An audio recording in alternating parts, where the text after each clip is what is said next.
Et ma prédication, elle va sur, toujours, c'est la deuxième partie de la semaine dernière, ce sacrifice de louange que Dieu attend que nous soyons. Il nous attend. Il a besoin de nous. Je suis surprise de me dire que Dieu ne peut pas faire tout ce qu'il veut comme il veut sur cette terre. Pas du tout. Parce que Dieu, il a une parole et il est fidèle. Et il a dit à l'humanité, je te donne la domination. Sauf que nous l'avons refilée au diable par Adam et Ève. Aujourd'hui, il dit, je te la rends au prix de ma vie. Je fais court, je te la rends. Je te redonne les clés du royaume. Alors, qu'est-ce que nous en faisons des clés du royaume? C'est un bilan que chacun doit faire, mais je vais continuer ma prédication sur tout dépend de ta confession. Combat le bon combat de la foi, saisis la vie éternelle. Tu pourrais ne pas la saisir. Pour laquelle tu as été appelé. Ah, nous avons été appelés à quoi? Oui, nous avons été appelés à la vie éternelle. C'est ce que nous dit l'Écriture. Donc, je vous rappelle que c'est très long. Et que tu as fait la belle confession devant beaucoup de témoins. C'est Paul qui va parler à Timothée, son fils spirituel, et il va lui dire quelque chose de très important, qui nous, aujourd'hui, est une instruction pour nous, l'Église. Nous sommes appelés, si nous faisons un sacrifice, c'est parce que nous sommes des sacrificateurs. Sacrificateur, il y a déjà le terme sacrifice. Donc, je vous rappelle que nous ne sommes pas seulement le sacrifice de louange que nous avons à donner au Seigneur, le sacrifice de finances que nous donnons par nos dîmes, ça c'est sacré, la dîme c'est sacré. Vous savez que Dieu ne multiplie que ce qu'on lui donne, qui est à lui, qui lui appartient. Il ne multiplie pas toutes tes affaires, il multiplie ses affaires. C'est un bon homme d'affaires, Dieu, c'est ce qu'il fait. Il est intelligent, il est Dieu. Il ne ressuscite que ce qu'il est, il ne ressuscite pas la vieille nature que nous étions.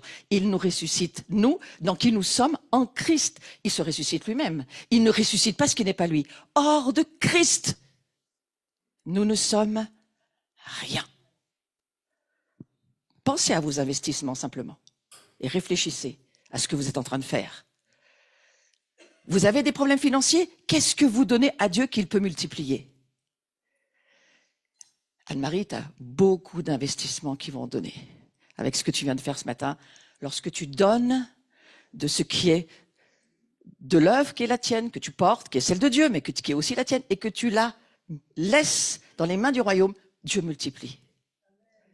Donc, c'est cela dont il est question. Donc, tu as fait la belle confession devant beaucoup de témoins, et nous aussi, nous sommes appelés à faire plusieurs choses. À combattre le bon combat de la foi. Est-ce que tu fais ce combat de la foi tous les jours dans ta vie de chaque jour? La foi vient de ce que l'on entend, de ce que Dieu nous dit. Pas seulement dans le livre, mais d'autres. Beaucoup de personnes, beaucoup de situations peuvent nous parler de la part de Dieu. Et lorsque Dieu nous parle, ça provoque la foi. Tout ce que tu entends qui n'est pas de Dieu provoquera aussi. Mais de l'autre côté, des ténèbres qui vont devenir très obscures et épaisses si tu les écoutes. C'est pourquoi le premier commandement donné à Israël, écoute Israël, tu aimeras. Écoute. Donc nous avons deux oreilles pour écouter. Et c'est extrêmement important de se le rappeler. Nous combattons le combat de la foi pour saisir. Ça veut dire quoi saisir la vie éternelle? Ça veut dire que tu ne dois pas penser à court terme sur tout ce que tu vis dans ta vie spirituelle. Tu penses à du long terme. Tu ne fais pas les choses jusqu'à ce que tu meurs, parce que ça, c'est juste un petit morceau de ta vraie vie. Tu agis parce qu'il y a une éternité devant toi pour laquelle tu es appelé à voir la réalité. Tout ce que nous faisons, tout ce que nous disons, tout ce que nous pensons, tous nos investissements ne sont pas pour ce monde-ci, mais pour le monde à venir. Nous sommes déjà la nouvelle création que nous sommes en Christ dans l'éternité. Donc nous avons déjà les affaires de Dieu en main. Nous sommes appelés à gouverner des cieux, pas depuis la terre ton petit bureau et faire ton petit chef sur ton petit travail. C'est pas ça que ça veut dire. Donc la marque, la confession de foi, c'est extrêmement important. J'avais parlé la dernière fois de savoir à qui nous nous identifions. Nous nous identifions aux grincheux ou nous nous identifions à celui qui est heureux. Parce que ce que tu dis va provoquer qui tu es. Et c'est la puissance de tes paroles qui va faire que tu deviens ce que tu dis. Donc tout va dépendre de ta confession. Or ici, il est question de belle confession. La belle confession que tu as fait, est-ce que tu as fait une belle confession durant tous ces jours de cette semaine? Ou est-ce que tu passes ta vie à donner tes opinions et à écouter ce que le monde te dit et à faire des commentaires de texte sur ce que le monde te montre? Si tu fais ça, tu vas pas pouvoir continuer à avancer dans le monde de la foi. Or, sans la foi, il est impossible de plaire à Dieu. Est-ce que c'est dans tes préoccupations de plaire à Dieu? Si Dieu est au-dessus de tout, et s'il nous a choisis comme sa famille, c'est qu'il compte sur nous. Il a de la foi pour nous, de croire que nous pouvons nous laisser être transformés par la confession de notre bouche. Donc là où je vais aller, c'est parler de sorte à avancer vers une autre dimension de vie. Nous pouvons changer la dimension de notre vie, pas seulement en venant à la célébration du dimanche matin. L'église du dimanche matin sa destinée, je pense qu'elle est amenée à mourir. Elle ne vivra pas, cette église-là. Tu ne peux pas vivre sur l'église du dimanche matin. Ta vie, elle est tous les jours. Ici, c'est une convocation que Dieu nous donne parce que ensemble, les ministères aident jusqu'au retour de Christ et sont encouragés. Et ce sont des dons qui viennent des cieux. Nous n'y pouvons rien, nous non plus, dans les choix de Dieu. Mais nous sommes appelés et choisis pour aider le corps à s'édifier, pour que le corps puisse vivre, pas les ministères. Le corps doit vivre. Donc moi, ma préoccupation, c'est de voir un corps qui fonctionne et qui fonctionne dans la foi et qui arrive à la maturité de la révélation du Christ. C'est ce que dit Éphésiens 4. Ma préoccupation, c'est qu'ensemble, pas une personne ou deux, mais ensemble, la communauté, elle arrive à maturité. Christ en nous, pas en moi. Donc ça m'intéresse de savoir où tu en es et là où tu en es et ce que tu vis. Et je veux t'aider à avancer encore plus haut que là où tu en es, si c'est le cas. Donc parler de sorte à avancer vers une autre dimension de vie. Il y a une église qui a jamais passé le seuil de la croix. Nous sommes des pécheurs pardonnés, instruits, et nous pleurons et nous attendons que Jésus revienne. 2000 ans que ça dure. Rien ne se passe et les ténèbres se développent parce qu'il faut passer au-delà de la croix et commencer à voir qui nous sommes en Christ et commencer à le confesser, à le dire. Je suis quelqu'un d'autre. Je ne suis plus cette vieille vie, je ne suis plus cet homme qui a ses désirs, sa volonté, ses ressentis. Oh, je sens pas ce chant, je l'aime pas. Oh, je sens pas qu'il faut faire ça. Ah, mais moi, je me sens pas bien ici, je reste pas. Mais c'est mort, ça. L'Église, elle meurt à son âme. Elle renonce à son humanité déchue pour dire, je crois que Christ en moi fait la différence. C'est Christ en moi qui dit qui je suis. Et c'est lui qui doit me dire ce que je dois faire. C'est lui qui m'amène sa volonté tous les jours. Pas sous le registre de la loi et des règles, mais sous le registre de l'écoute du Saint-Esprit qui vit chez nous. Et Dieu nous a fait un immense cadeau. Il nous a fait cadeau de l'Esprit qui vit en nous et qui est notre conseiller, notre paraclet, notre aide sociale pour tous les jours. Il est là, il est capable de te dire, parce qu'il est Dieu, tout ce que tu peux faire et ne pas faire. Et en plus, il te donne le conseil avec d'autres qui ont le même Saint-Esprit que toi, donc qui devraient entendre la même chose. Et l'Église qui va fonctionner, c'est celle qui entend la même chose, le même esprit qui lui parle. Peut-être sous des perspectives différentes, des aspects, des caméras différentes, mais c'est le même sujet. C'est Christ en toi doit grandir. Tu dois mûrir et pas pourrir. Et nous avons devoir d'être le gardien les uns des autres. Donc c'est ce que nous faisons. Et nous accueillons et nous ne condamnons pas. Nous accueillons et nous aidons et nous portons et nous édifions et nous exhortons et nous construisons. Et nous laissons Dieu démolir ce qu'il a lui à démolir.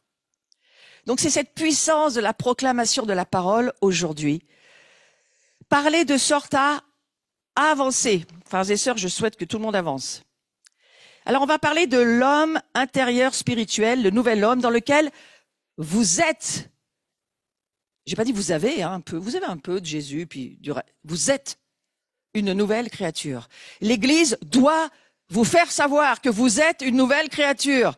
Et cette nouvelle créature, vous savez quoi? Vous ne la connaissez pas. Vous avez besoin de laisser la parole vous pénétrer, laisser le Christ vous pénétrer pour se faire connaître à vous. Ça se fait comment? Dans l'adoration. Ça se fait là où tu as une rencontre de ton esprit vivant qui rencontre le Tout-Puissant et qui voit à chaque pas l'immensité d'un Dieu Tout-Puissant et notre limitation sans lui et nos capacités en lui. Donc cette nouvelle créature que nous sommes, nous ne devrions vivre que dans la présence de Dieu et nous ne devrions écouter que la voix de Dieu. Je le confesse, c'est difficile. Vivre que dans la présence de Dieu.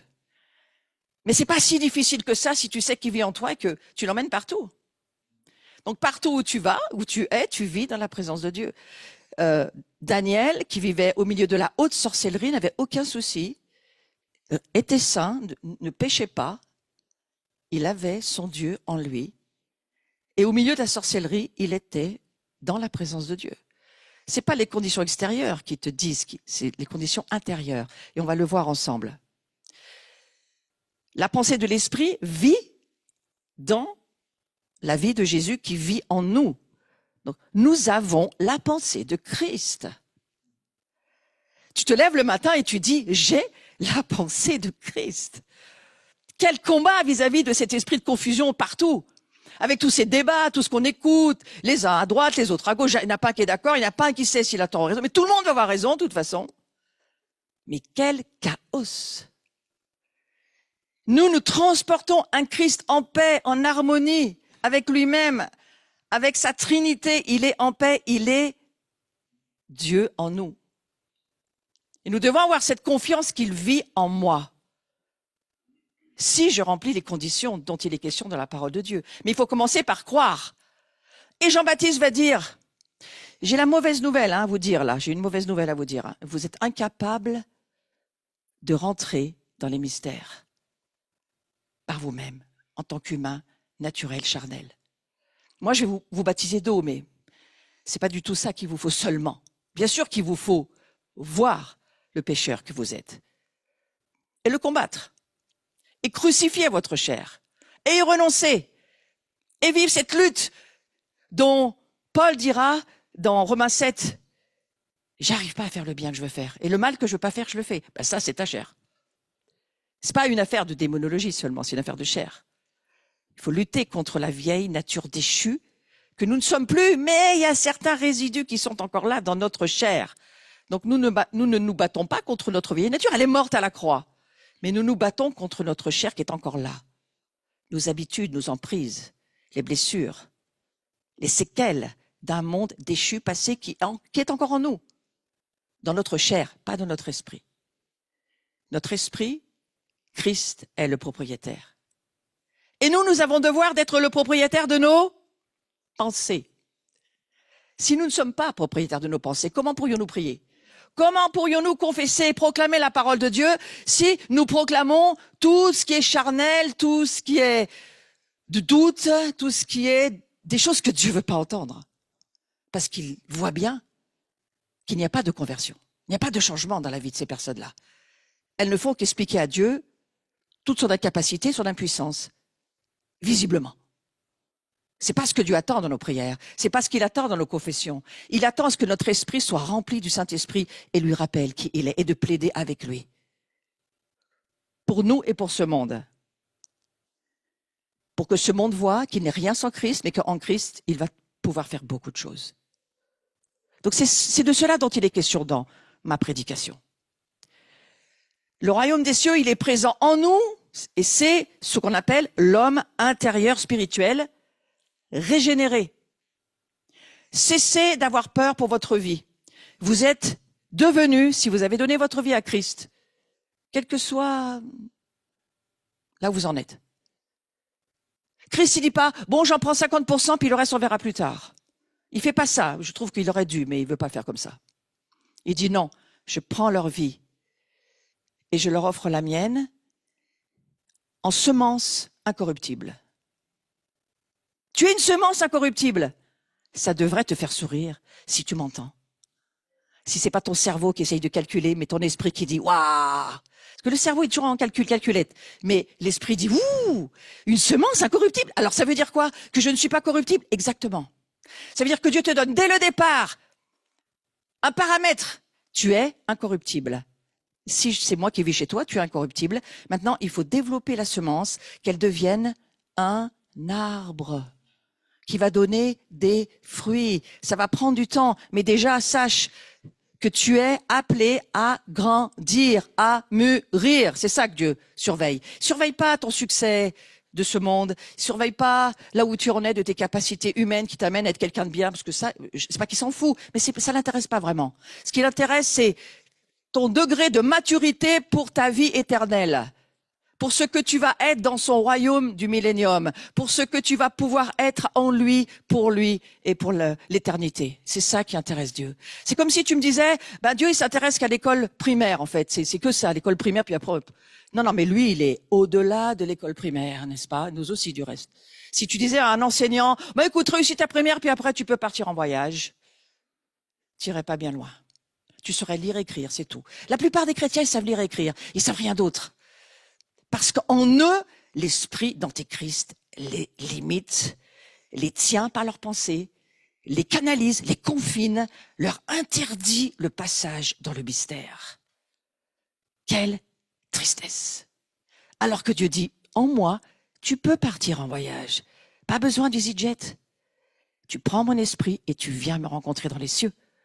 Même pas à payer, c'est gratuit.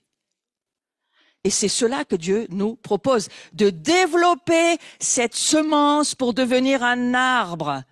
Ouais. Et c'est à partir de là, quand tu commences à être un arbre et que tu commences à voir que les autres vont venir te manger, qu'il y a encore à grandir pour que tu te réjouisses de ce que les autres mangent tes fruits. Pourquoi? Parce qu'il y a de nouveau des résurrections à vivre et que Christ, je vous le redis, ne ressuscite que qui il est en toi. Il ne ressuscite pas autre chose que lui.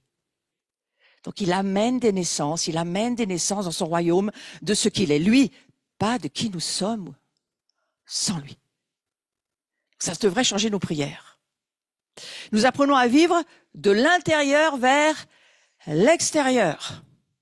Nous apprenons à demeurer dans cette vie. Écoutez, Romains 7, 22. Croyez-moi sur parole, mais vous irez vérifier dans votre Bible si vous avez le temps plus tard. Car je prends plaisir à la loi de Dieu selon l'homme intérieur. Vous voyez, l'homme extérieur ne prend pas du tout plaisir à la loi de Dieu. Combien de temps tu passes dans ta salle de bain? Combien de temps tu passes à faire ton apparence extérieure? Et combien de temps tu passes à t'occuper de ton intérieur? Vous savez, parfois, c'est juste un agenda de temps, parce que le temps que nous y mettons, c'est parlant. Ça parle de nos préoccupations. 2 Corinthiens 4, 16. C'est pourquoi nous ne perdons pas courage. Et lors même que notre homme extérieur se détruit, parce que t'as beau faire tous les liftings, les machins, remonter tout ce que tu peux, replanter tout ce que tu peux, les cheveux, les oreilles, à un moment donné, ça tombera, que je te dise. Ça tombera, ça partira. Forcément. L'homme extérieur se détruit. On devrait le savoir, nous les chrétiens. Ça devrait quand même nous influencer. Ouais. On sait. On nous le fait bien remarquer d'ailleurs tous les jours, même dans l'église. On nous fait remarquer que, oui, voilà, t'es plus très jeune, que si, que là. Mais la Bible nous dit, notre homme intérieur se renouvelle de jour en jour. Je souhaite que ton homme intérieur se renouvelle de jour en jour. Éphésiens 3, 16. Afin qu'il vous donne, selon la richesse de sa gloire, d'être puissamment fortifié par son esprit. Où ça? Dans l'homme intérieur. Sois fortifié dans l'homme intérieur. Repars ce matin de cette journée, sois fort dans ton être intérieur. Ton être extérieur, mauvaise nouvelle, ça va pas s'arranger de jour en jour. Mais ton homme intérieur va se renouveler. Occupe-toi des affaires d'en haut. Occupe-toi des affaires de Dieu, pas à des affaires de ce monde pour lesquelles Dieu ne te demande pas forcément de t'occuper. La meilleure façon de vivre, je crois, et je nous le propose par la parole de Dieu, c'est de laisser l'homme spirituel être toujours au contrôle. Parce qu'il vit de et dans la présence de Dieu. Donc ton être spirituel, c'est lui qui doit diriger ta vie. C'est lui qui pense. C'est lui qui te dit ce que tu as à faire. L'être intérieur a besoin de se renouveler, il a besoin de grandir. On peut le faire parfois en se parlant à soi-même, hein, c'est en esprit que nous devons nous parler dans chaque situation. Seigneur, qu'est-ce que tu me dis dans ta parole? Qu'est-ce que tu me dis, Saint-Esprit, aujourd'hui, de là où j'en suis? Et tu écris ce qu'il te dit de façon à ne pas l'oublier. Donc, le visuel suivant, ce que nous croyons, et c'est important de le comprendre, ce que nous savons être vrai, du point de vue du ciel, doit être confessé, déclaré et proclamé. Pas ce qu'il faut. Pas nos opinions. Pas nos peurs, nos doutes, nos craintes, c'est-à-dire les résidus de la chair déchue qui n'a aucune foi et qui vient en tremblant vers Dieu. C'est ça attriste énormément le Saint-Esprit.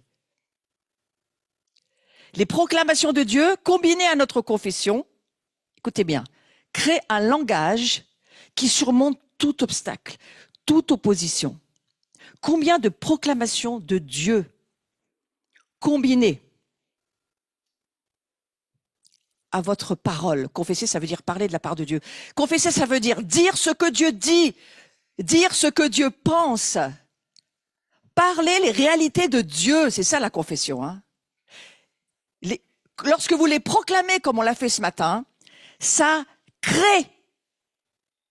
Lorsque Dieu a dit que la lumière soit, la lumière est venue.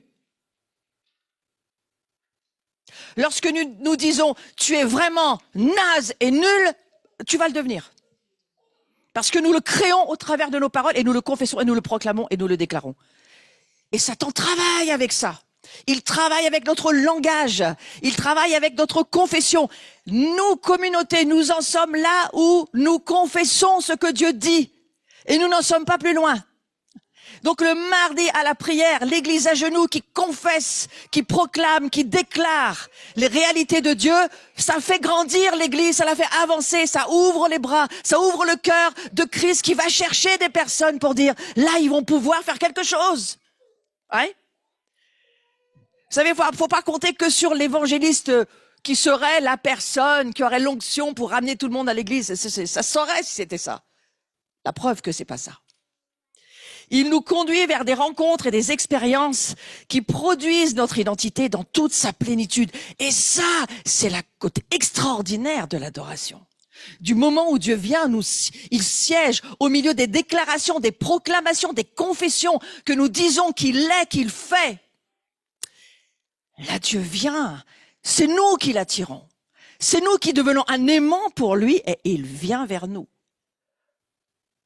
Et il s'assied au milieu de nous. Et vous savez, quand Dieu siège quelque part, il n'y a plus grand-chose qui bouge. C'est ce que nous devons rêver de vivre. Que Dieu vienne siéger, s'asseoir et dominer tout ce qui se passe autour de nous. Lui seul peut le faire. Donc nous devons confesser ce que Dieu a dit sur nos circonstances. Je me souviens d'être rentré dans la salle précédente, c'était la rue de la Terrasse. Un dimanche matin, j'étais rempli de l'esprit plus qu'à d'habitude. Je saute sur l'estrade. Le culte n'avait pas commencé, je me souviens, mais je me revois comme hier. Je saute sur l'estrade, comme ça. Tac. Et je m'entends dire, il n'y a pas de récession dans l'église. Tu te souviens? Oui, peut-être. Peut-être que c'est vrai, peut-être que c'est pas vrai. Parce que regarde, nous quand même, là on en est dans ce qu'on vit. Et puis on ne parle que de ça, que de récession. On va manquer de tout. Il faut faire nos réserves. Il faut garder comme l'écureuil. Sauf qu'il y a un rat qui va passer, qui va tout te bouffer. T'auras gagné quoi? T'auras nourri le rat.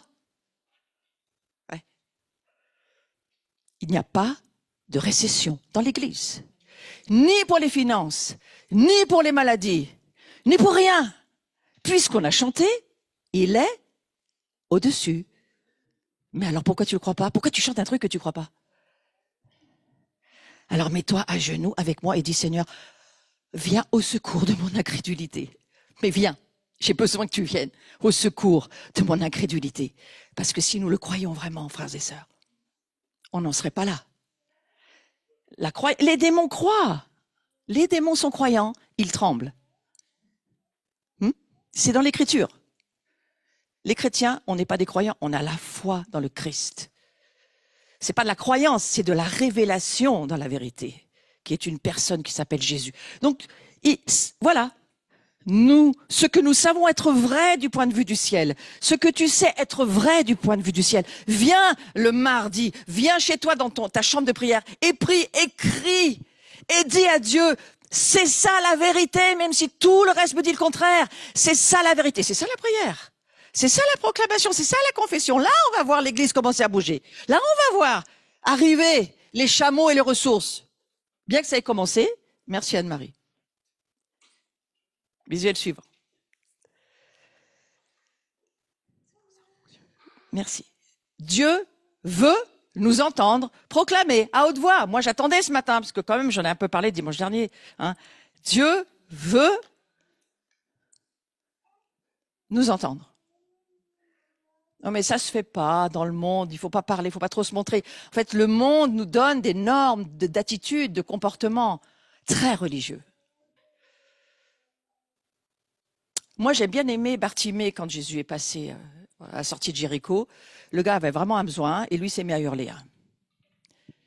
Il s'est mis à hurler. Jésus, aie pitié, j'en ai marre de rien voir. Moi, je rêve d'entendre un chrétien venir ici faire cette prière.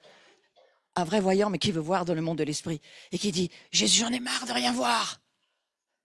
Eh bien, nous prions. Eh bien, que tes yeux s'ouvrent, mon frère ou ma sœur, et que tu puisses voir le monde spirituel. Hein? Oui. Jusqu'où nous sommes en feu pour Dieu, dans notre propre vie, pour voir les choses arriver. Donc Dieu veut nous entendre, et il veut entendre des phrases qui déclarent qui nous sommes, à qui nous appartenons, qui il est. Il attend à ce que nous proclamons les réalités spirituelles, invisibles pour ce monde, mais visibles pour nous. Il y a un trône dans le ciel, il y a un Dieu qui règne, il y a des anges qui sont là, il y a un monde spirituel qui vient. Est-ce que nous allons finir par le voir, ce monde-là? Se rendre compte qu'il y a des scribes qui écrivent ce que nous disons, des messagers qui viennent, qui repartent, qui amènent les messages là où nous avons prié dans la semaine. Vous savez, vous avez vu ce film War Room? War, la guerre. War Room, la pièce. La chambre de guerre. Cette femme, elle a une chambre de guerre chez elle. C'est pas seulement le mardi soir à l'église, c'est dans sa maison, elle a une chambre de guerre. Et elle a compris que tout va se passer là. Dans cet endroit-là. Et elle a ses papiers collés au mur. Et petit à petit, au fur et à mesure des choses qui sont accomplies, elle enlève ses papiers, elle en remet d'autres. Elle est dans la guerre spirituelle pour voir le royaume de Dieu grandir. C'est ça qu'elle a dans son cœur. Est-ce que tu as ça dans ton cœur? De voir le royaume de Dieu grandir, de voir ici les chaises être occupées, de voir de plus en plus de monde connaître Jésus, de voir même une activité, monter un coffee bar, monter une banque, monter des choses pour Dieu. Pas d'intérêt personnel. Ah bon, mince. Je voulais quand même faire mon business. C'est un peu ça qui fera la différence. En confession, nous apprenons à vivre dans les circonstances. C'est-à-dire, je te remercie, mes circonstances sont pas forcément bonnes, mais tu es Dieu. Je te remercie, je sais pas forcément tout ce qu'il me faut, j'ai encore des besoins, mais tu es Dieu. Et je suis contente que au-delà des circonstances, au-delà de ma vie, je suis une mère de famille, c'est compliqué, j'ai pas beaucoup de temps pour moi. Moi, ça a été mon cas pendant des années. J'ai pas de temps. Chaque minute était importante pour moi parce que j'ai pas le temps pour moi et même pas pour Dieu des fois. Mais je disais à Dieu, s'il te plaît, rends-moi ce temps. Ouais, je l'ai aujourd'hui. Gloire à Dieu. En déclaration, nous maîtrisons l'art de nous tenir en opposition face à l'ennemi. Tu veux t'opposer au diable, déclare. Il est celui qui ne dort jamais. Moi, je dors, pas lui. Ça, si tu dors pas, fais cette déclaration-là. Lui, il dort pas. Moi, je dors. Parce qu'il surveille mes nuits. Donc, je vois pas pourquoi je dormirais pas. Ouais. Faut déclarer au diable ce que tu as besoin de lui dire. La déclaration, c'est pas la confession, c'est pas la même chose. La confession, c'est tu parles ce que Dieu dit et tu lui rappelles que pour toi, c'est important. Que tu lui fasses savoir que tu le sais, bien qu'il le sache déjà. Et en déclaration, c'est un art pour maîtriser l'ennemi. Et puis la troisième chose, en proclamation, on embrasse l'identité. On embrasse les ressources qui nous viennent par le biais du Seigneur Jésus. Seigneur, nous proclamons la richesse de ta gloire. Nous proclamons qu'elle est sur l'Église, elle est sur nous. Et que nous allons la voir, cette richesse. Au travers de nos propres renoncements, tu vas devenir ce grand Dieu en nous. C'est la proclamation, c'est autre chose. C'est une affaire identitaire. Et tout cela, nous devons le vivre dans ces temps de présence de Dieu. C'est notre profession de foi qui active le bras de Dieu. Ça aussi, c'est tellement important de le comprendre. Le jour où j'ai compris ça, j'ai beaucoup plus eu le désir de parler et de dire les choses. Regardez ce verset. C'est pourquoi, frères et sœurs, saints, saintes, qui avez part à la vocation céleste. Vous avez un doute sur votre appel? Eh bien, apprenez ce verset par cœur. Vous avez part à la... Pas terrestre.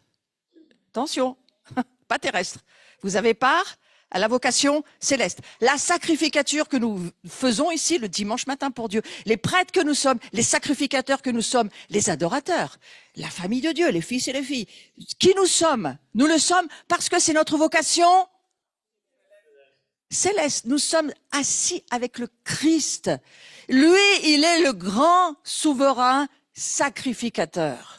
Le fait qu'il soit le grand souverain sacrificateur et que nous soyons son corps, nous sommes forcément, nous aussi, ses sacrificateurs.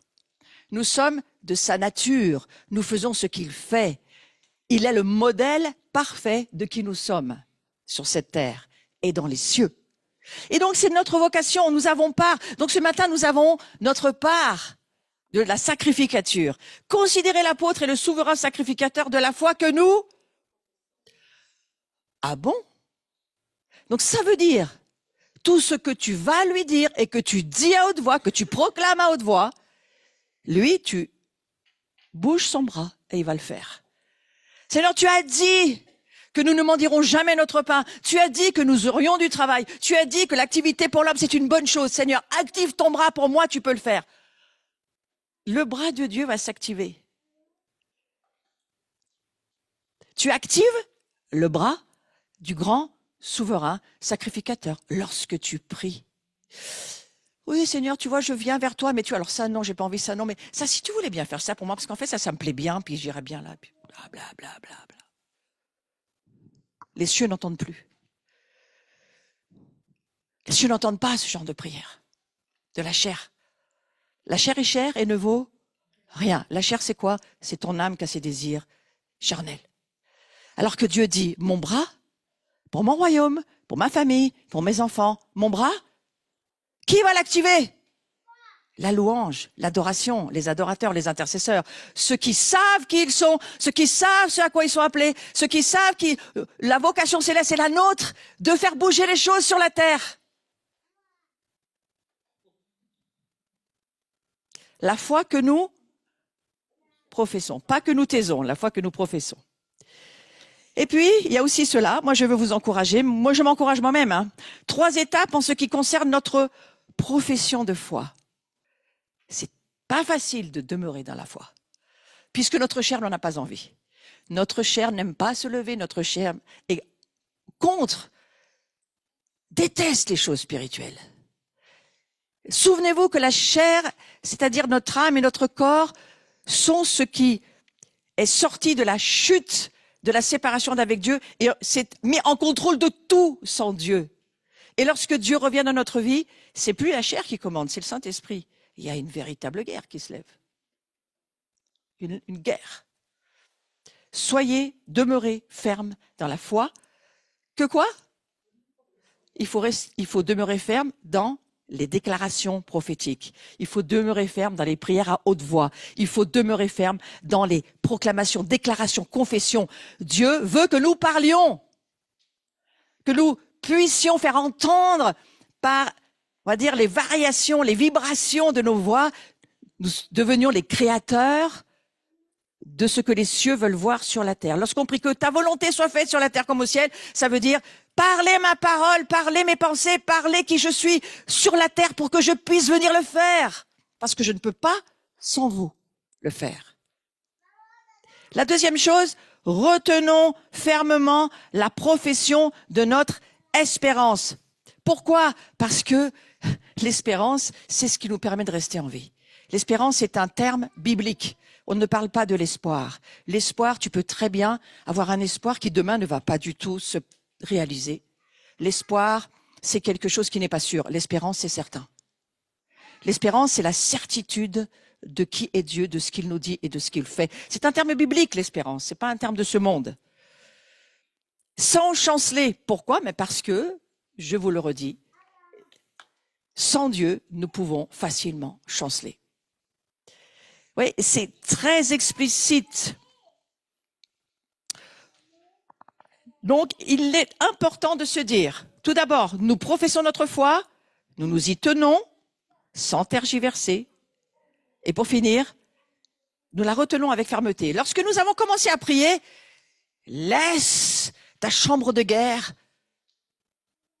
en marche.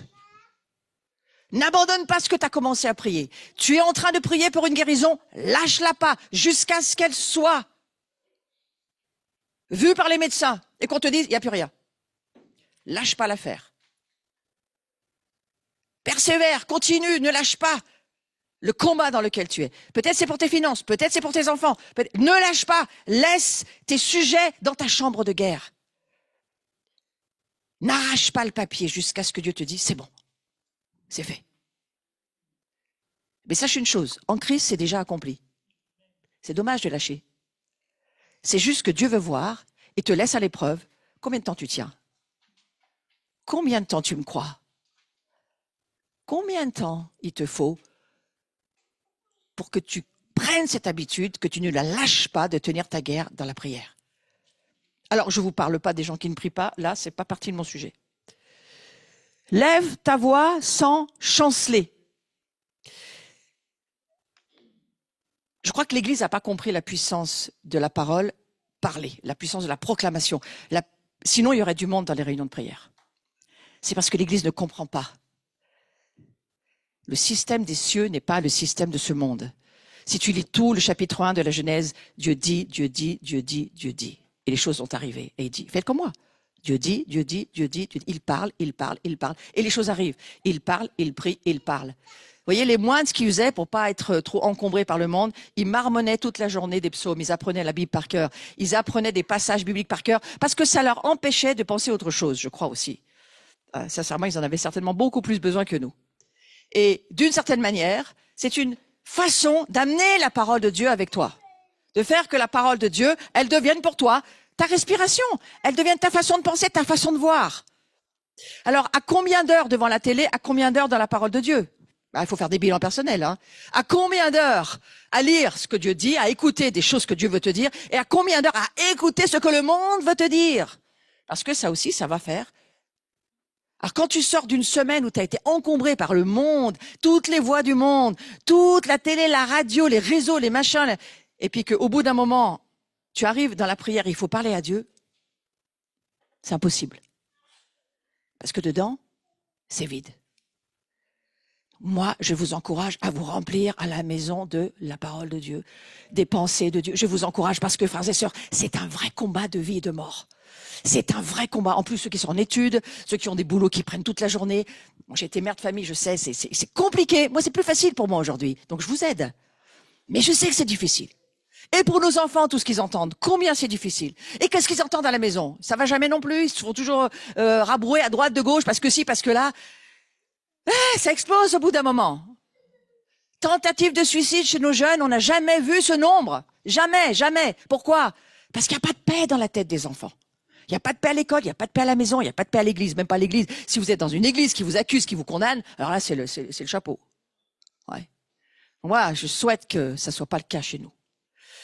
Mais voilà pourquoi il faut lever notre voix. La tentation sera de lâcher notre profession de foi. Et même l'auteur des Hébreux nous dit, c'est vraiment important, tiens ferme. Dis à ton âme, tiens ferme. Tiens ferme, c'est difficile. Oui, mais c'est difficile pour tout le monde. Pourquoi Dieu nous met ensemble au moins une fois par semaine? Parce que c'est difficile pour tout le monde. Et donc, on s'entraide. On est là pour s'entraider, pas se regarder, se juger. Ça n'a pas de sens de faire ça. On s'entraide. On s'aide les uns les autres. On se donne une parole. On se donne un don spirituel. Peut-être un jour, il y a un don des miracles qui se lèvera. Un don de parole de sagesse qui se lève. Un don de parole de connaissance. On n'a pas besoin d'être sur une estrade pour vivre une vie normale. On a besoin de communion fraternelle et de se parler. Et tout à l'heure, c'est ce que je prie. Je prie que dans la communion des saints que nous allons avoir dans ce repas tous ensemble, l'esprit bouge. L'Esprit fait son travail, il construit, il exhorte, il édifie, il lève des choses en nous. Je souhaite pas qu'on ait un petit club méditerranéen où on se rencontre avec les gentils moniteurs de la semaine et qu'on ne rencontre que les gens qu'on connaît. C'est pas ça, c'est pas le but. Le but, c'est de faire connaissance et d'aider et de laisser l'Esprit Saint sortir de notre sein comme des fleuves d'eau vive. C'est cela que Dieu voudrait nous voir vivre, au moins dans les bulles de gloire qu'il se construit lui-même. Parce que c'est lui qui construit ces bulles de gloire, c'est pas nous. Et il nous demande de le vivre. Plus la situation sera obscure, et plus grand sera le problème. Et plus il sera important de demeurer ferme, de ne pas chanceler. Vous savez quoi? Je vais vous dire, les jours devant nous sont mauvais. Voilà pourquoi Dieu nous demande d'être très attentifs à cela. Je déclare, alors on va le déclarer ensemble, je trouve que c'est intéressant de le faire. Allez, levez-vous 2 minutes et on va faire cette prière à haute voix. On aura au moins prié à haute voix tous ensemble ce matin. On va déclarer la prière de gauche. Prenez-la par la foi, déclarez-la sur votre vie et peut-être aussi sur les parties de votre vie qui ont besoin de cela. Je déclare la vie sur mon corps, de la tête jusqu'à la pointe des pieds. La vie sur mes organes, sur mes muscles, sur mes membres, sur mon sang, mes os et sur toute cellule de mon corps. Au nom de Jésus. La prière de droite. Je déclare que je suis pleine de vie. L'Esprit de Dieu coule en moi et me remplit de vie. Tout ce que je touche prend vie. Je déclare que l'esprit de mort perd son emprise sur moi et ma famille. Oh, on va le redire une fois. Je déclare que l'esprit de mort perd son emprise sur moi et ma famille. Maintenant, on va mettre sur la communauté. Je déclare que l'esprit de mort perd son emprise sur moi et sur ma communauté. On veut pas d'esprit de mort ici au nom de Jésus. Aucun esprit de mort, aucun esprit de doute, aucun esprit incrédule ne doit rentrer dans cette maison. Aucun. C'est ça qu'on déclare. Je suis délivré de la tristesse et de la dépression. On le redit. Je suis délivré de la tristesse et de la dépression. C'est Jésus a prié 3 fois, on peut prier 4. Je suis délivré de la tristesse et de la dépression.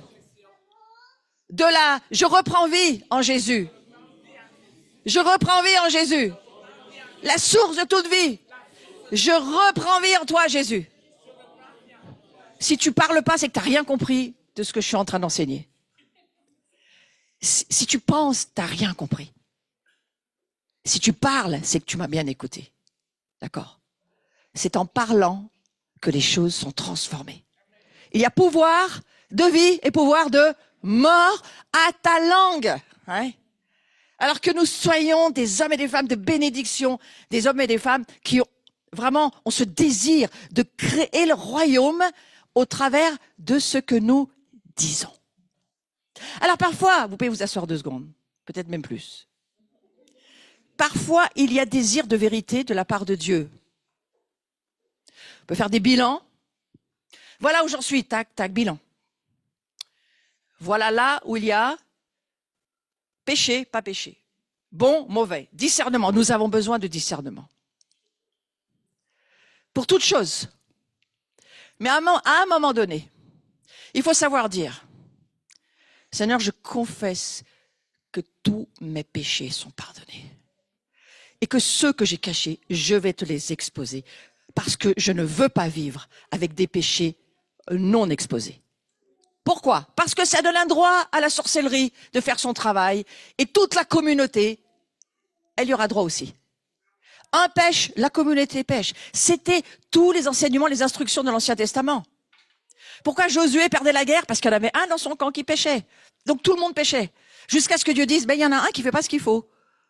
Donc aujourd'hui, et que le Seigneur nous épargne ce genre de situation, qui est arrivé dans certaines églises, mais qui nous épargne cette situation. Et que chacun comprenne bien et se dise, je veux être lumière. Parce que lorsque nous prions que Jésus vit en moi, ça veut dire, je veux être lumière. Vivre dans la lumière. Et alors le sang de Jésus, 1 Jean 9, le sang de Jésus, il nous purifie. Mais si tu vis dans les ténèbres, si tu caches les choses, si tu laisses les choses cachées sous la table, Satan va prendre ses droits. Ça se verra pourquoi? Aux fruits. Parce que tes fruits ne seront pas bons. Et toute la communauté le verra. Donc autant que ça soit réglé une bonne fois pour toutes. Je déclare, je tiens ferme sans chanceler.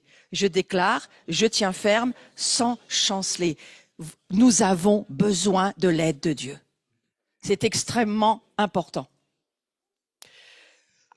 La méditation du jour proclame que tu as été justifié par la grâce de Dieu. Dis-le tous les jours. Je suis justifié par la grâce de Dieu. Oui, j'ai péché aujourd'hui. Oui, j'ai péché. Bien sûr que j'ai péché. Qui ne pêche pas encore? Nous sommes des saints qui péchons de moins en moins. Ou qui péchons encore. On peut dire comme on veut. Ouais. Ceci dit, je ne peux pas vivre comme ça sans m'en occuper. Je dois vérité à Dieu. Et de dire, j'ai péché. J'ai pas fait ça, j'ai pas fait ça, j'ai pas fait ça. Faites des bilans chaque jour. Je suis désolée de vous le dire.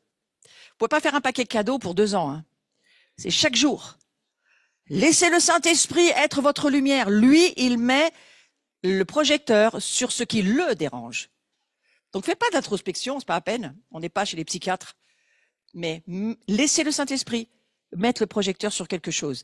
Quand ça fait 2-3 fois que vous entendez la même chose dans vos pensées, quelqu'un vous le répète, vous voyez encore ça, oh, c'est que Dieu vous parle, sérieux. Qu'à ce moment-là, il faut, je crois, dire, pardonne mon péché, Jésus. Pardonne, j'ai pas obéi. Pardonne, j'ai pas fait. J'ai mal dit, j'ai mal fait. Je lisais hier un enseignement de Prince qui disait 2 choses pour vaincre l'esprit d'Antéchrist, l'amour de la vérité et l'humilité. Aimez la vérité, aimez Jésus, aimez la lumière, n'aimez pas les ténèbres. Aimez la vérité, mais humiliez-vous. Faites comme Jésus, la kénose qu'il a vécu, il s'est dépouillé de lui-même. Alors Marie, quand vous avez tort, dites-le à votre femme. Pardonne-moi ma chérie, j'ai eu tort. J'aurais pas dû faire ça, j'aurais pas dû dire ça. Je veux pas vous demander depuis quand la dernière fois qu'il vous l'a dit, votre époux ou votre épouse. On va me dire, oui, mais c'est pareil. Oui, bien sûr, ça, je connais la chanson. C'est quand tu dis à l'un, faut que l'autre, ça soit pareil. C'est la parité, hein, c'est la parité. Sauf que moi, c'est moi qui ai le micro, là, vous n'avez pas de chance. Donc moi, je dis au mari, pourriez pas dire de temps en temps à vos femmes, j'ai eu tort. Je te demande juste pardon. Pourquoi? Parce que nous pratiquons la kénose. Et qu'en pratiquant la kénose, nous ouvrons une porte à la gloire de Dieu. Nous laissons une possibilité à la gloire de venir. Parce que Jésus s'est abaissé, Dieu l'a élevé. Si tu t'abaisses, Dieu t'élèvera. Si tu cherches à t'élever, tu vas tomber très haut. Plus ça va aller, plus tu vas tomber très haut. Donc, frères et sœurs, nous voulons avoir une assemblée qui vit dans l'humilité. C'est peut-être pour ça que Dieu m'a laissé aux commandes pour un certain temps. Un temps, il est limité. Mais un temps où Dieu dit, il faut s'humilier. Les femmes ont moins d'ego que les hommes pour la plupart. J'ai pas dit que c'était une généralité, mais quand même, il y a un ego masculin absolument hallucinant, c'est dans la Genèse. Et la femme, elle se courbera devant la domination de l'homme. Ça, c'est dans La chute, c'est dans la déchéance humaine. C'est les mauvaises relations qui ne sont pas rétablies. Nous ne sommes pas censés être là à nous courber devant nos maris qui, en plus, la plupart du temps, c'est même pas spirituel ce qu'ils nous racontent. Excusez-moi. Oui, je vois les femmes sourire, les hommes... Ouais. La femme, on a cet honneur de Dieu, on est plus spirituel. Il ne faut pas en abuser non plus, on est d'accord. Humilions-nous ensemble, frères et sœurs. Pourquoi? Parce que si nous acceptons de vivre ce dépouillement, nos déclarations auront du poids. Si nous acceptons de vivre cette humiliation, cette humilité, c'est à nous de nous humilier. Il ne faut pas demander à Dieu de faire ça, c'est à nous. Humiliez-vous vous-même. Et à partir de là, la gloire peut venir au milieu de nous. Vous savez quoi? L'amour de la vérité, ça nous pose des problèmes. Ça nous met face à des défis. Et il y a une église qui ne veut plus entendre parler de ça. Elle veut du Club Med, de la distraction et du fun. Ici, c'est pas une église de ce genre-là. Nous voulons tenir jusqu'au bout des jours difficiles. Nous ne sommes pas en train de vous dire que les jours sont faciles. Non. Il y a des gens qui mangent pas, il y a des gens qui n'ont pas de logement, il y a des gens qui sont dehors dans la rue. C'est difficile, c'est compliqué. On doit ouvrir nos yeux aux autres et dire: comment est-ce que tu vis? Est-ce que ça va chez toi? Comment va ta famille? Qu'est-ce qui se passe avec tes enfants? Comment va même ton chien ou ton chat? Ça m'intéresse. Et à partir de là, proclamer que tu crois en celui qui te justifie. Je crois en celui qui me rend juste. C'est lui qui me rend juste. C'est parce qu'il est vivant que nous sommes ici ensemble. Si Jésus n'était pas là, nous ne serions pas là. Donc voilà, on va lire cette prière ensemble. Restez assis. La première à gauche. Merci Seigneur, je te loue. Vous vous souvenez de la prédication de dimanche dernier? Louez Dieu sans cesse. Soyons ce sacrifice de louange. Gardons cela, tenons ferme cette merveilleuse pensée du Seigneur. Toi, t'es limité. C'est pour ça que j'ai envoyé le Saint-Esprit, parce que sans le Saint-Esprit, tu t'en sors pas. Tu t'en sors pas sans le Saint-Esprit. Allô? Depuis combien de temps tu lui as pas parlé? Au Saint-Esprit. Lui, il est là, il s'est pas endormi. Il veille pour toi. Hein? Mais depuis quand tu lui as pas parlé au Saint-Esprit? Ah, mais je prie. À qui? Tu pries qui? Ah, mais si je prie le Père, c'est les trois. Ben, écoute, dans un couple, si tu parles toujours au même, l'autre, il va se sentir frustré, hein. C'est-à-dire qu'il y a un petit peu normal qu'il y ait une relation équitable entre le Père, le Fils et l'Esprit Saint. Ce sont trois personnes différentes. Quand vous venez me parler, vous ne parlez pas forcément à mon mari. Bien qu'on soit une seule chair, on a quand même l'Esprit du Christ en nous. Hein. Mais ça fait plaisir quand quelqu'un parle à l'autre aussi. Parle au Saint-Esprit. Demande-lui. Il y a longtemps qu'on ne s'est pas parlé, c'est sympa. On va prendre du temps ensemble. On va fermer la porte de la chambre, on va fermer la télé, les gosses sont couchés, c'est bon, on est tranquille. Et là maintenant, waouh, qu'est-ce qu'on va se dire? C'est merveilleux que tu sois en moi, que tu me rappelles que Jésus m'aime. Tu es ma mémoire. Hein? L'Esprit Saint, il est la mémoire. Il glorifie Jésus. Il nous raconte, il nous rappelle, il nous redit tout ce que nous on oublie. Parce que on oublie très facilement. Donc faisons cette prière. Je proclame que je n'éteindrai pas l'Esprit. Qu'est-ce que ça veut dire, j'éteindrai pas l'Esprit? Ouais, les gens vous disent, ouais, ben, si je pêche, j'éteins l'Esprit. Oui, certainement, mais il n'y a pas que ça. On éteint l'Esprit quand on lui parle plus. D'accord? Parlez-lui, s'il vous plaît. Prenez une seconde et dites au Saint-Esprit, je vais te parler de nouveau. Je reprends la relation. Je remets la communication. Amen? Allez, on continue. Mais que je me réjouirai toujours, que je prierai sans cesse, que je rendrai grâce en toutes choses. Et ça, c'est notre phrase récurrente depuis 2 dimanches. J'offrirai sans cesse un sacrifice de louange. Vous avez vu, c'est pas facile hein, quand on est arrivé ce matin. Ça n'a pas jailli comme une fontaine. Hein. Il faut qu'il y ait encore le ministère qui soit là avec son clavier, qui nous bouge et qui nous lève. Je prie qu'un jour, sans le clavier, sans personne sur l'estrade, ça se lève dans la salle. Un mouvement se lève au milieu de nous et que nous puissions offrir un sacrifice de louange. Hors cadre. Amen, c'est mes rêves, je dois donner mes rêves, non? Vous avez les vôtres, j'ai les miens. Voilà. La marque de la reconnaissance, un signe indispensable de la plénitude du Saint-Esprit. J'ai beaucoup aimé ce visuel, pour ça que je vous l'ai mis. La reconnaissance est la mémoire du cœur. Si ton cœur est reconnaissant, il y a une mémoire. Et ton cœur, s'il n'oublie pas, il va toujours redire à Dieu, « Oh, merci pour mon salut. Merci parce que tu m'as sauvé. Merci parce que tu m'as envoyé cet esprit. Merci parce que tu vis dans ma vie. Merci parce que je suis jamais seul. Merci parce que j'ai toute l'espérance d'être guéri, toute l'espérance d'être libre. Merci parce que j'ai une famille. Merci parce que j'ai des amis. Merci parce qu'il y a un héritage. Merci parce que je peux aider les autres. Merci parce que je peux donner aux autres. Waouh, je sais pas, moi ça s'arrête jamais. Hein? Amen. Merci parce que je suis pas si moche que ça. Des fois, il faut dire merci au Seigneur. Entrez dans ses portes avec des louanges, dans ses parvis avec des... Entrez dans ses portes avec des louanges. Donc, nous entrons dans les portes de cette maison, mais de nos cœurs aussi, parce que c'est les portes de notre cœur dont il s'agit aussi. Dire, Seigneur, tu es mon Dieu. Et je te loue parce que toi, tu es fidèle. Toi, tu es fidèle. Toi, tu nous abandonnes pas. Toi, tu tiens ta parole. Toi, tu ne mens pas. Toi, tu es celui sur qui on peut compter tout le temps. Comme on a besoin de le dire au Seigneur. Comme c'est important. Célébrez-le, bénissez son nom, c'est la chose qu'il nous demande de faire. Pourquoi? Parce qu'il est... Bon, vous savez que dans les années 70, les Américains, je me souviens, c'est Oral Roberts qui avait fait cette prédication. Il avait dit, je crois que l'Église a oublié que Dieu est bon. À force de déclarer qu'on est des pécheurs, pardonnés, instruits, et qu'on sera toujours pécheurs, comment tu peux dire que Dieu est bon si il vient transformer ta vie pour te laisser en pécheur? Explique-moi comment tu peux parler des bontés de Dieu. Mais si tu vois que la recréation que tu es en Christ, c'est plus la vieille personne, la vieille nature, le péché, la tyrannie du péché qui vit sur toi, mais c'est la vraie vie en liberté de pouvoir être et faire comme Christ. Là, tu vois que Dieu est bon. Lorsqu'il t'offre une éternité dans la paix, dans la joie, dans la puissance de l'Esprit de Dieu. Quand tu vois tout ce qu'il t'offre, là, tu peux dire Dieu est bon, sa bonté dure toujours, sa fidélité de génération en génération. C'est vrai que les péchés des pères retombent sur les fils et les filles. 3, 4 générations, il faut régler vos affaires. La bénédiction sur 1000. Waouh, le rapport, il est quand même important.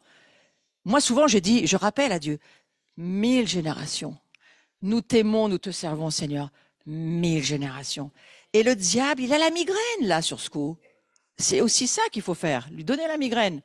Donc, les raisons principales de rendre grâce à Dieu ne dépendent jamais, jamais, jamais de notre chair, de notre âme, des circonstances, du monde, de ce que notre chair peut penser, de ce que notre âme peut... Non, jamais, jamais. Elles dépendent de la parole qu'on a entendue, qui nous donne la foi. Combien la foi, aujourd'hui, elle est importante pour nous. Je vous offre une possibilité ce matin de changer d'objectif. Cessez de marcher par la vue, marchez par la foi. La foi, c'est l'assurance des choses. Ah, l'espérance, elle est là. L'espérance est une certitude. C'est l'assurance de ce dont on est certain. Je ne peux pas vous le dire mieux. Ouais. De ce dont tu es certain, certain que Jésus revient, certain que celui qui a Christ, il ne meurt plus jamais, il entre dans l'éternité. Certain que même si la mort t'enlève physiquement, ton esprit reste vivant éternellement. Ça calme toutes tes peurs de mourir. Certain qu'il est Dieu, c'est un Père qui t'aime. La démonstration de celle qu'on ne voit pas. De qui on parle? La foi. C'est l'assurance des choses qu'on espère, la démonstration de ce qu'on ne voit pas. Mais alors, si on ne le voit pas, comment on peut le démontrer? Justement, c'est ça le mystère. La foi, ce que tu ne vois pas, t'est démontré dans les cieux, tu le sais. Il y a un trône dans les cieux, il y a Dieu. Le Père et le Fils, l'Esprit Saint vit chez nous. On peut lui parler, il est accessible. Ce sont des réalités invisibles, plus vraies que la réalité de ce que je te vois pour moi.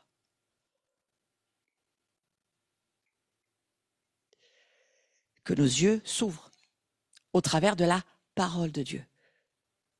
et que nous puissions marcher ensemble.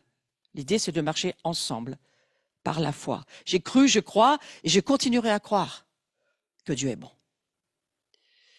Déclare cela lorsque tu te lèves le matin, même si tout va mal. Je crois toujours que Dieu est bon. Tout ce qui est pour le moment difficile, Dieu va le faire concourir pour mon bien.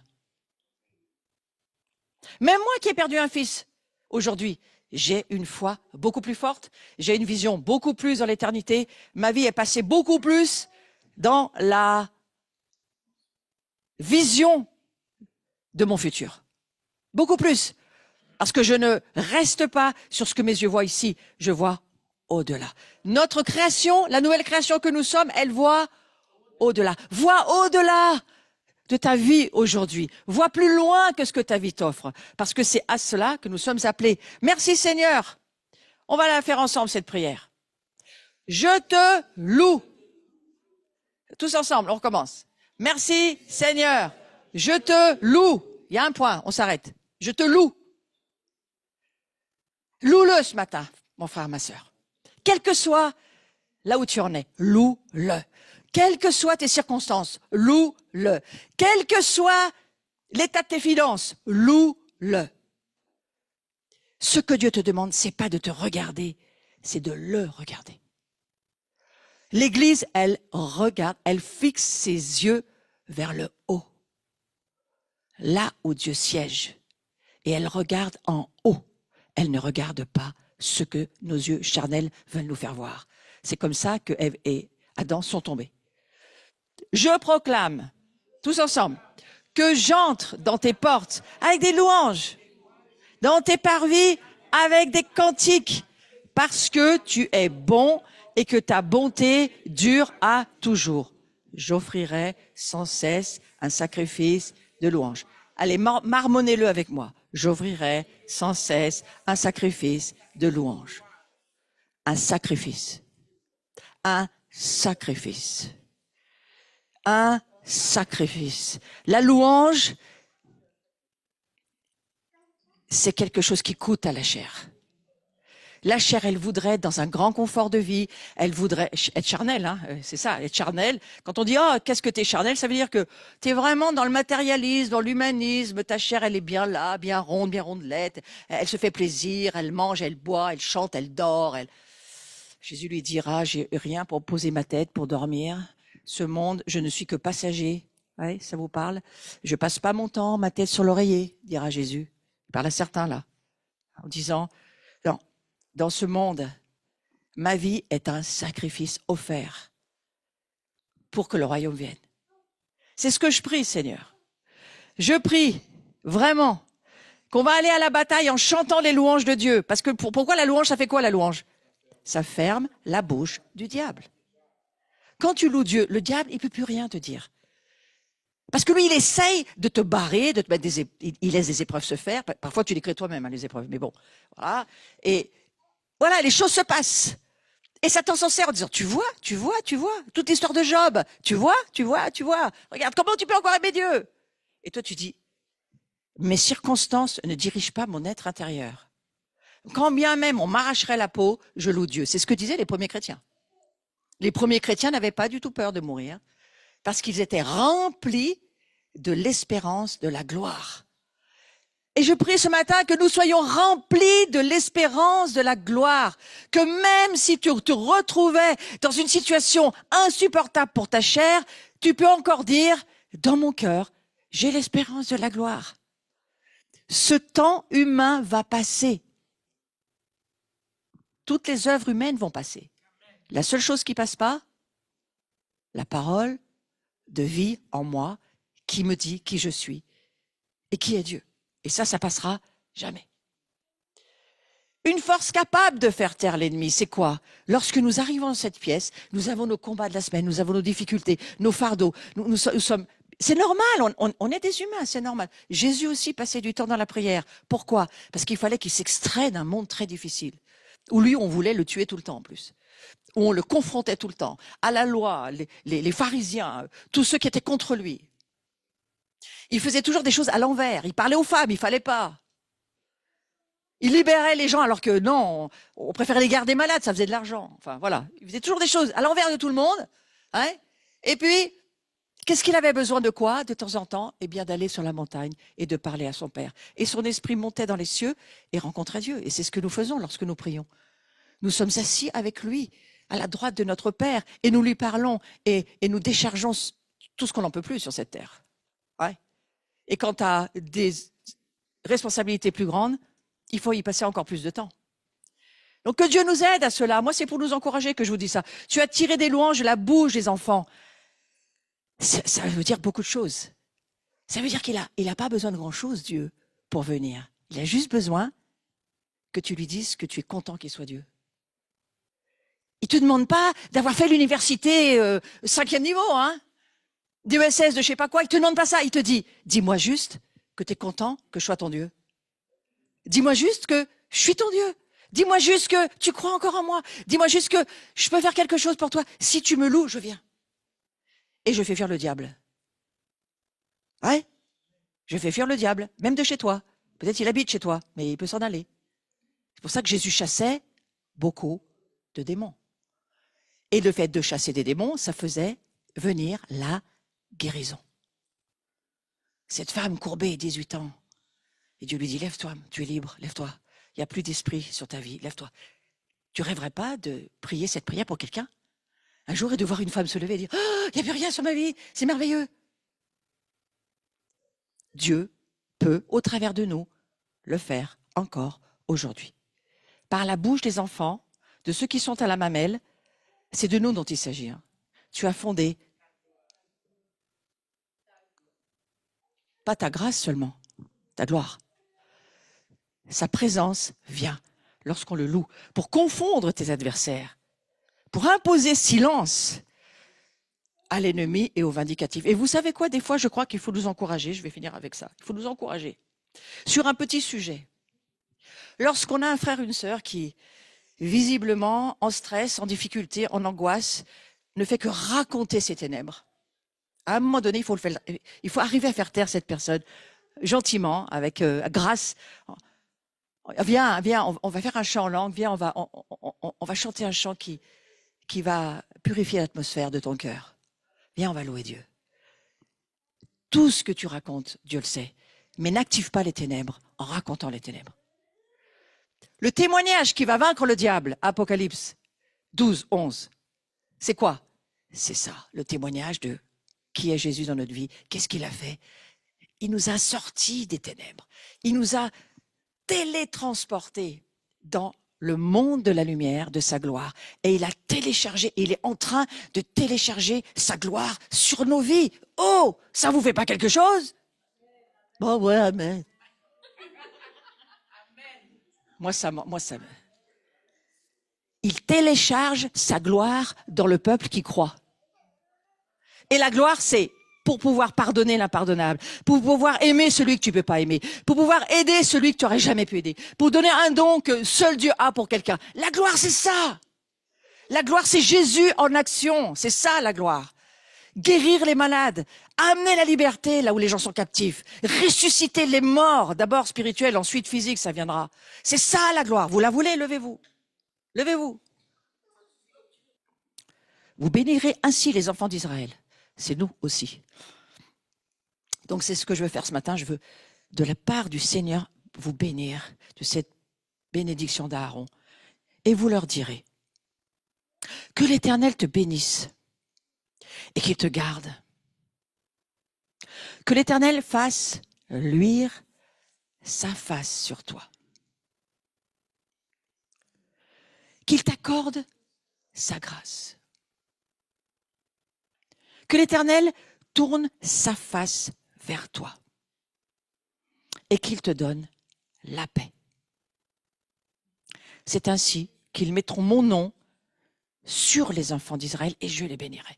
Et ce matin, nous mettons ton nom sur toute ta famille, Jésus, que tu veux bénir et aimer, aider, accompagner dans tous ces jours. Merci Jésus pour ta grâce. Amen.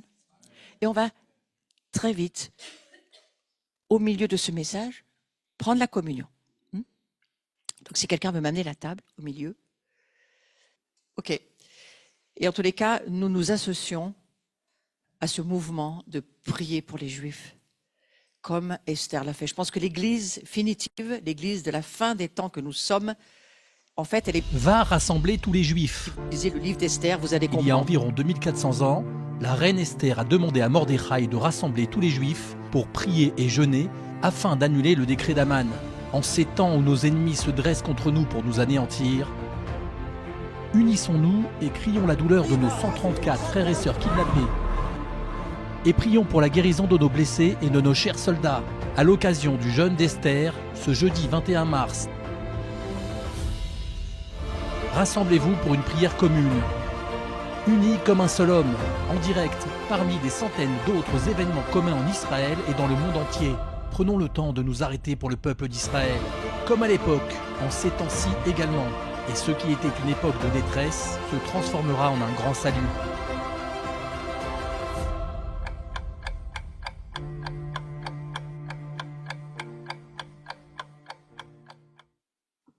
Voilà, donc l'invitation que nous, on se donne, c'est jeudi, ceux qui le pouvaient, mais vous pouvez aussi prier avant, après, on n'est pas obligé d'être à l'horloge, mais si on peut l'être, c'est bien quand même.